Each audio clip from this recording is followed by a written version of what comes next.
बचपन से ही गंगा जी का जो एक जुझारूपन था, जो समाज के लिए, देश के लिए, सर्वजन के लिए कुछ करने का जो जज्बा था, वो बचपन से ही उनमें देखने को सभी को मिला। हालांकि इन्हीं कारणों से पढ़ाई लिखाई नहीं कर पाए और इसका उन्हें जिंदगी भर तक मलाल रहा, जिंदगी भर तक इस चीज़ का उन्हें गम रहा। और इसी को लेकर शादी के पश्चात, आपकी शादी बचपन में ही हो गई थी, शादी के पश्चात आपने कलेक्टर से गुजारिश करके प्रतापनगर में ही एक प्रौढ़ शिक्षा केंद्र जैसे एक सेंटर आपने स्थापित करवाया और वहां पर जाकर आपने 2-2 घंटे की पढ़ाई करने का प्रयास किया। और इसी पढ़ाई का नतीजा ये रहा कि आपको कुछ पढ़ना लिखना आया और उसके उपरांत फिर आपने अम्बेडकर की जीवनी को पढ़ना प्रारंभ किया। जब आपने अम्बेडकर की जीवनी को पढ़ना प्रारंभ किया तो आपके जीवन का एक दूसरा भाव, जैसे हम कह सकते हैं, वो प्रारंभ हुआ। और अम्बेडकर के विचारों से प्रभावित होकर उन्होंने ये जाना कि समाज में क्या क्या बुराइयां अभी भी हैं, जो उन्होंने बचपन में ही देखी थी। उन बुराइयों को दूर करने का आपने बीड़ा उठाया और प्रयास किया और काफी हद तक आप इस प्रयास में सफल भी रहे।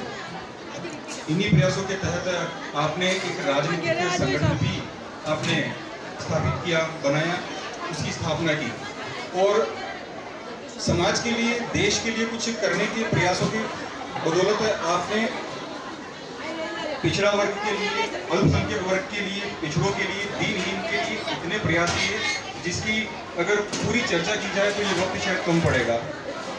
आप द्वारा किए गए कुछ प्रयासों में से कुछ थोड़े से प्रयास आपके समक्ष रखना चाहूंगा मैं।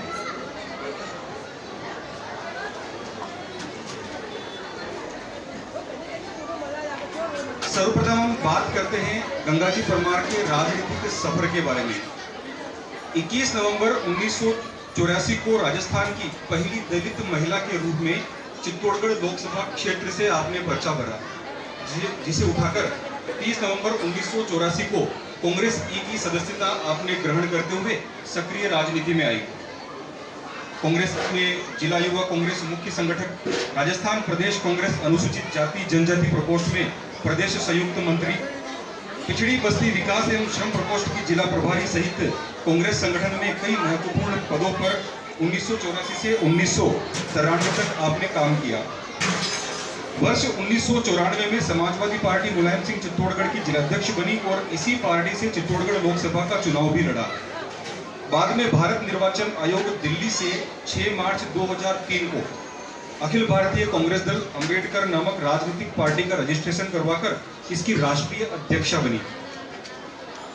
इसी कड़ी में आपने समाज और देश के लिए, पिछड़ा वर्ग के लिए काम करते हुए विभिन्न संगठनों द्वारा, विभिन्न राजनीतिक पार्टियों द्वारा, सरकार द्वारा आपको समय समय पर पुरस्कृत भी किया। इन्हीं पुरस्कार और सम्मान की कड़ी में डॉक्टर अंबेडकर फेलोशिप 1990 और 1993 में, 1991 में राहुल सांस्कृतिक पुरस्कार महाराष्ट्र के तत्कालीन समाज कल्याण मंत्री रामदास अठावले ने दिया। वर्ष 1991 में दलित नारी चेतना पुरस्कार आदर्श महिला समाज अहमदाबाद गुजरात ने प्रदान किया।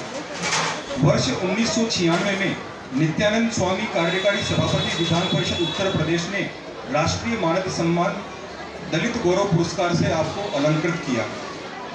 23 सितंबर 1997 को दिल्ली के ताल कटोरा स्टेडियम में डॉक्टर अंबेडकर अंतर्राष्ट्रीय सेवा पुरस्कार भारत के पूर्व राष्ट्रपति डॉक्टर शंकर दयाल शर्मा, पूर्व प्रधानमंत्री अटल बिहारी वाजपेयी एवं पूर्व राज्यपाल माता प्रसाद ने दिया।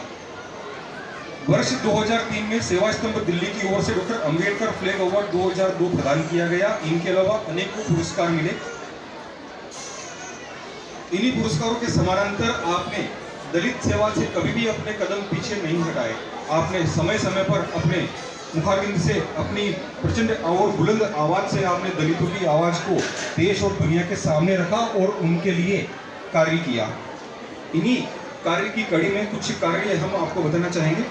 17 जून 1992 को साड़ास गांव में हरिजनों का मंदिर प्रवेश आपने करवाया। 9 जनवरी 1993 में दलितों का रामथली पूजा आंदोलन आपने करवाया। 7 मई 1993 को नेवरिया में दलित दूल्हे की बिंदोली आंदोलन। 27 जुलाई 1993 को तुमड़िया में छुआछूत निवारण जनयात्रा, बामनिया का मंदिर प्रवेश आदि अनेकों आंदोलन, धरना प्रदर्शन चलाए।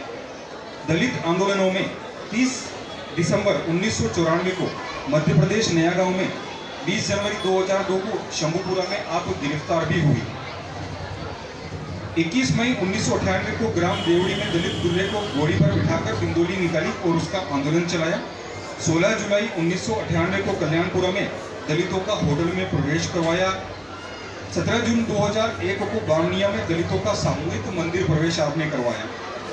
यानी कि आपका ये प्रचंड तेज था, आपकी दलितों और पिछड़ा वर्ग के लिए आवाज बुलंद करने का एक जज्बा था, जिसकी वजह से आपने पूरे क्षेत्र में अपना नाम कमाया। आपने अपना जो विचारों हैं वो अपने विचारों को पूरी देश दुनिया तक फैलाया।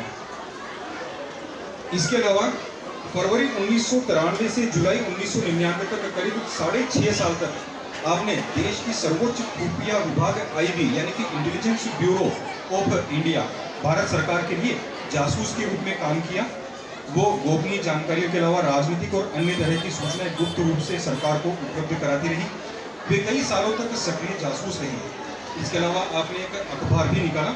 उन्होंने राजधानी से टेलीफोन नामक पाक्षिक अखबार निकाला जो चित्तौड़गढ़ से प्रकाशित होकर बंद हो गया था।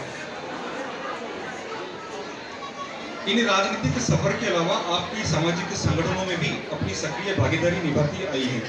उन्होंने राष्ट्रीय पिछड़ा वर्ग, अनुसूचित जाति जनजाति और अल्पसंख्यक महासंघ, अखिल भारतीय इंदिरा शिवाश्रम, अंबेडकर महासंघ, राष्ट्रीय शोषित परिषद, ऑल इंडिया हरिजन लीग गांधी जी द्वारा स्थापित और कई सामाजिक संगठनों में काम किया।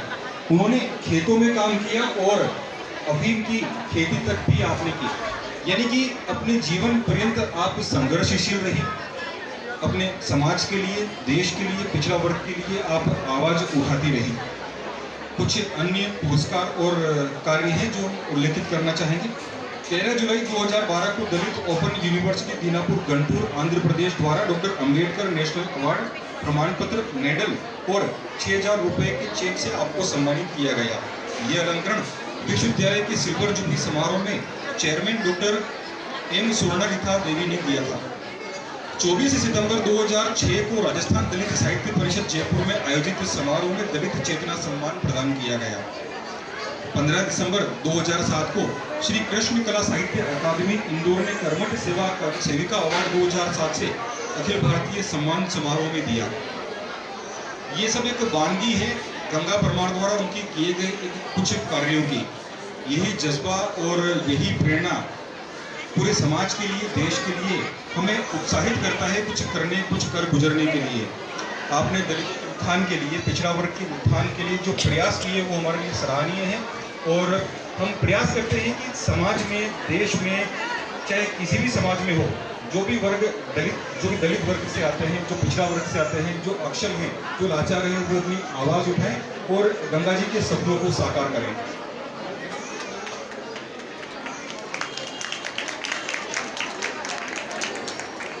अब कार्यक्रम की अगली रूपरेखा और कार्यक्रम की हम आगे चलते हैं और जो हमारा पूर्व कार्यक्रम है पगड़ी, उसको प्रारंभ करते हैं।